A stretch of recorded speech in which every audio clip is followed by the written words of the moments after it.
Good morning, my dear students. In this particular lecture, we will be covering the charging system of an automobile.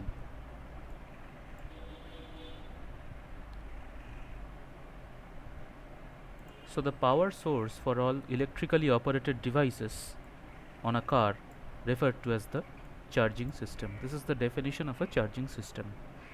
This system consists of battery, generator, that is an alternator, and a voltage regulator. Unless specified, we will use the term generator for generator and alternator. These are electrically operated devices. So during normal operation of a car, most, if not all, electrical needs are supplied by the generator or alternator. The one major exception is during the engine startup, when the battery supplies all the current to turn the starter motor and operate the ignition system.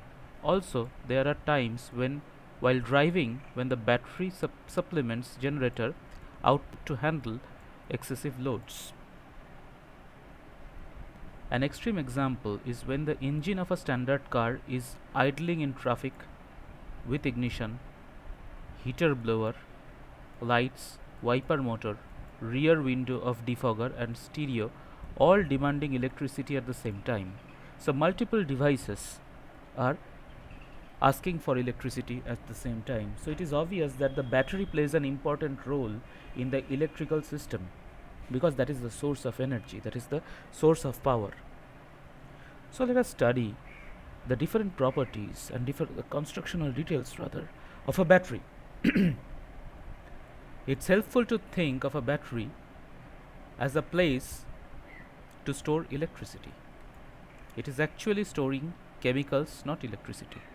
But the former idea is too well to establish to shake off. For this reason, batteries are often called storage batteries or storage cells because they store electrical power. However, batteries depend on chemical reaction to produce electricity as described. This principle was discovered by Alejandro Volta in the late 1700s. The term volt is derived from his name. In Volta's battery, two dissimilar metals are suspended in an salt or acid solution called electrolyte. The electrolyte solution reacts with one of the metals more than the other. The more active metal loses electrons and becomes positively charged. The less active metal collects electrons and becomes negatively charged. The amount of positive or negative charge is called the potential. The difference in potential between the unlike charges create a pressure that is called electrical pressure that causes the current to flow whatever a path is provided. At such an electrical load wired to the positive and negative terminals of the battery. So next come what is meant by a charging cycle and what is meant by a discharging cycle. There's one important feature of a car that a battery that distinguishes from a common dry cell battery, such as those used in flashlight. So a car battery can be discharged and recharged many times. That is a rechargeable battery.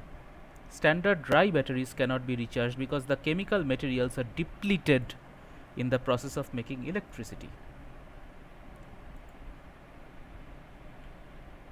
So the discharge process works like this.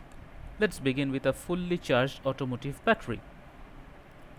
True to Volta's principle, it contains two unlike metals, in this case lead and lead peroxide. These two suspended in an electrolyte solution of water and sulfuric acid. So one is lead, another is the lead oxide. When a load is connected to the terminals, a chemical reaction inside the battery causes currents to flow,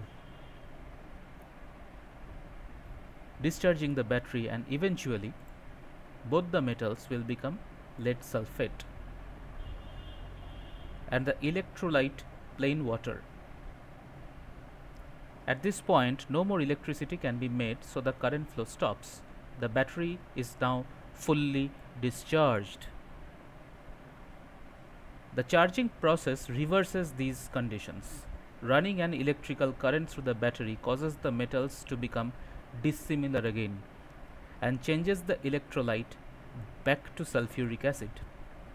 When the charging process is complete, the battery is again capable of providing electricity. In practice, however, a car's battery never becomes fully discharged under normal operating conditions. It loses part of its charge when called upon to start the car to operate electrical devices. This loss is replaced by generator when the engine is running.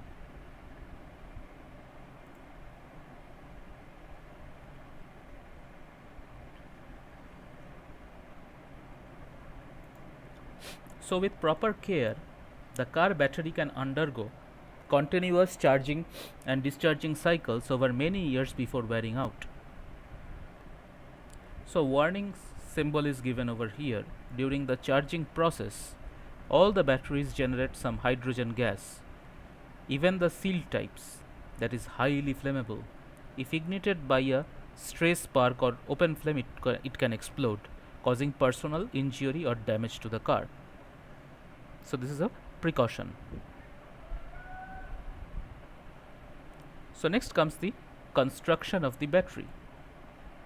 An automotive battery consists of several individual compartments called cells. There are 3 cells in a 6-volt car battery and 6 cells in a 12-volt car battery. Each cell provides slightly more than 2 volt regardless of the size. Each cell contains 2 dissimilar metals mentioned earlier, lead and lead peroxide. This has been mentioned earlier. These metals are formed into flat porous plates that stands vertically on the cell. These are the plates basically. The number of plates and the surface area of each determine a battery's capacity to generate electrical current, which is in ampere hours. More plates, larger plates or both will provide more capacity. But remember that each cell delivers only 2 volts regardless of the size. So this is important, that there are 3 cells in a 6-volt car battery, 6 cells in a 12-volt car battery. So each cell starts with a negative plate followed by a positive plate, followed by another negative plate, and so on. So they are alternating arrangements. This means that each cell has one more positive negative plate that it does the positive plates. At the top of the battery, all the negative plates are welded to a common plate strap, and all the positive plates are similarly welded to a plate strap. So the positives are made common and the negatives are also made common. Perforated separators prevent the plates from touching each other but allow the electrolyte to pass easily between them. So they are separated by a porous material, so that the 2 plates will not, let us say 2 positive plates, they will not come close together, but if there is a porous separation, the electrolyte can pass smoothly. So individual cells are separated by a solid partition. At the top of the battery, the plate straps are joined in series from one cell to the next. At the bottom, the plates sit on the ribs that provide the space below the plates for sediment and collect without shorting the plates. So what will happen? Materials will sediment and they can be collected without shorting the plates. So at each end of the battery, the final plate strap is formed into a post that protrudes. So here, this is the simplest voltage battery that is demonstrated over here. You see there are 2 electrodes, one this one and another is this one, and there is a liquid in which the 2 plates are immersed, that is called the electrolyte. So the description is given. Volta's simple battery consists of 2 dissimilar metals called the electrodes suspended in a fluid called electrolyte. A voltage potential appears across the wires attached to the electrodes. The car batteries works on the same principles. So this is an overview of about the construction of the battery. What is a battery and the construction of the battery, that is covered over here. Now next we will cover what are the different components of the battery. The diagram explanation is given over here. So let us see the battery components. So you see, this is the negative terminal post, and this is the positive plate group. This is the negative plate group, and these are the elements, and they are separated by ribs, and they are mounted over a case. This is the plate strap, and above all there is a case cover and vent caps are there.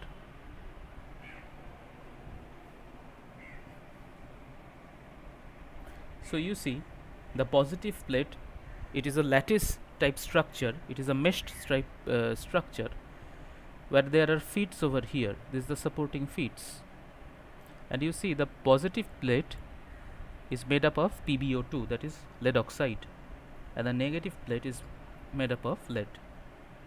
So battery plates are formed into a grid pattern to provide maximum exposure to the electrolyte.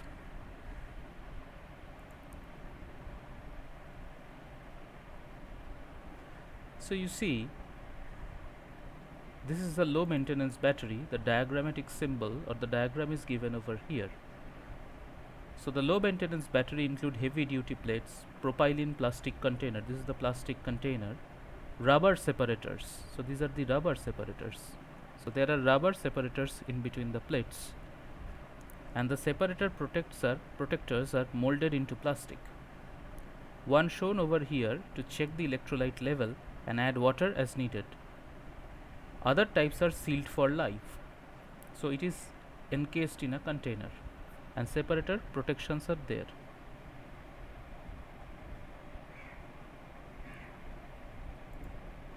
So here it is said that the side terminals on the low maintenance battery ensure that fumes emitted by the battery do not corrode the terminals, because all the car batteries create some hydrogen gas during normal operation.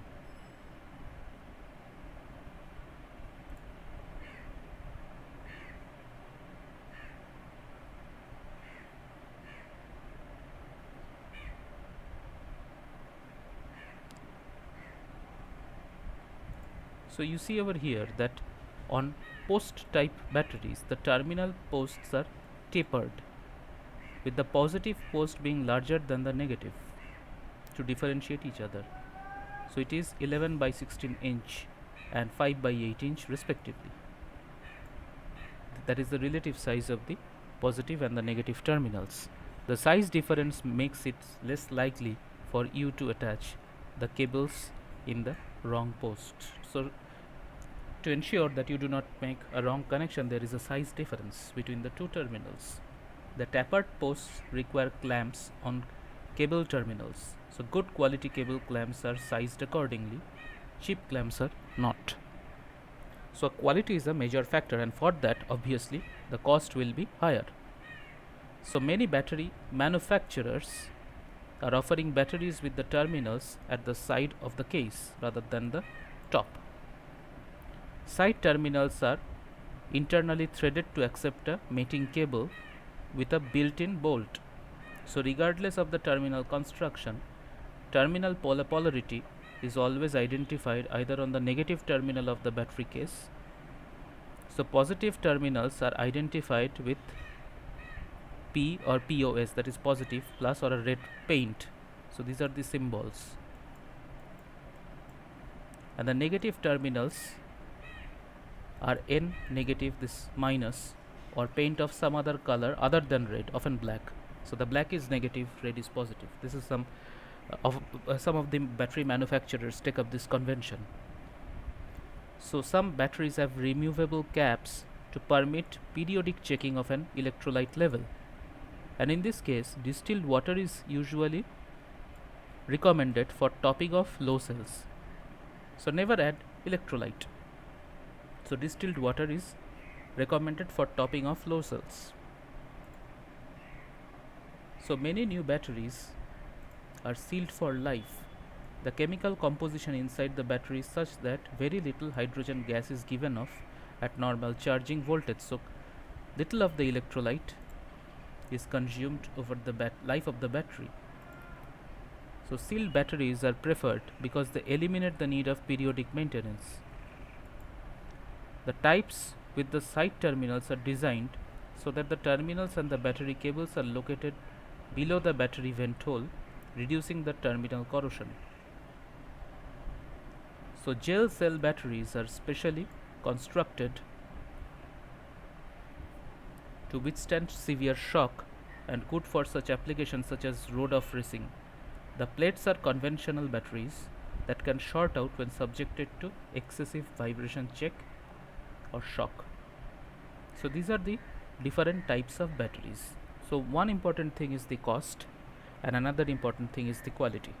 So if it is expensive, definitely you are getting quality, but if you offer for a or go for a low cost battery, then you have to compromise for the quality.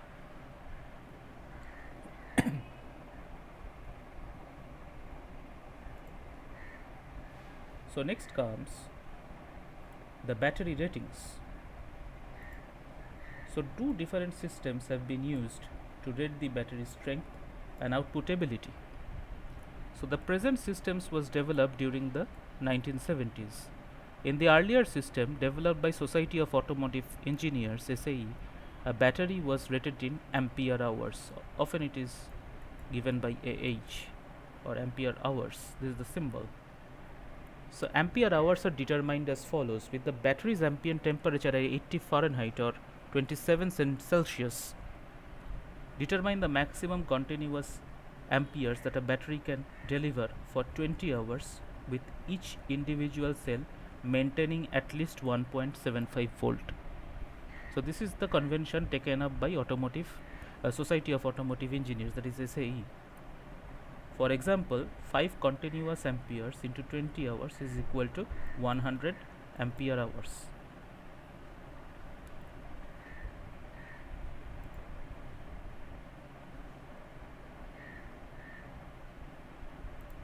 So ampere hour rating is a laboratory oriented standard that is useful only in comparing one battery to another. The rating does not translate directly to any useful or real world application. So in real world the scenario may go something like this: you are driving at night many miles from home and suddenly the charge indicator tells you that the generator just died. So you will be your unassisted battery will be able to power the ignition system and the lights long enough to get you home? No. The present rating system called reserve capacity battery rating will tell you. So what is reserve capacity rating? So some reserve has to be there for security, you can say. So by definition, the reserve capacity rating is the number of minutes fully charged 12 volt battery at 80 Fahrenheit can be discharged at a constant 25 ampere to maintain at least 1.75 volt per cell, that is 10.5 volts for the battery. How does it come? 1.75 into 6, because a 12 volt battery should consist of 6 cells. So it should maintain 25 ampere. The temperature should be 80 Fahrenheit or 27 Celsius, and there should be 1.75 volt per cell. A 75-minute battery would last 75 minutes under these conditions. A 110-minute battery, 110 minutes, and so on. Obviously, higher the rating number, longer the battery will deliver. Adequate current if the generator fails. To answer the question about the hypothetical dark night, you first add up the amperage requirements of the headlamps, tail lamps, ignition system.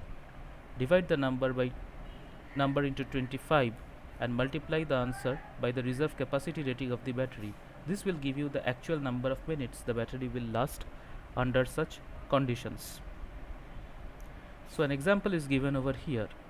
you see the ignition, 2 headlamps, 2 tail lamps is equal to total amperes, or that is 2 ampere for the ignition, 2 into, so 2 headlamps are there, into 4.5 plus 2 into 0.6 ampere, so it is 12.2 amperes.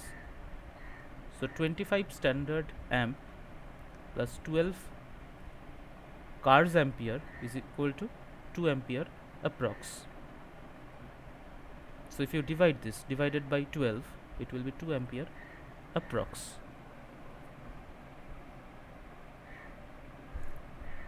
So this 2 ampere into 75 minutes, that is the reserve capacity rating that will able to serve you for 150 minutes, that is 2 to 2.5 hours.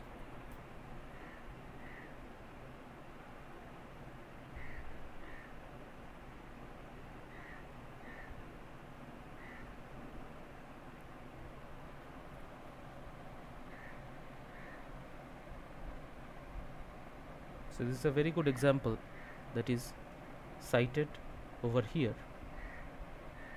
So we will stop over here for today. See you in the next lecture. Thank you.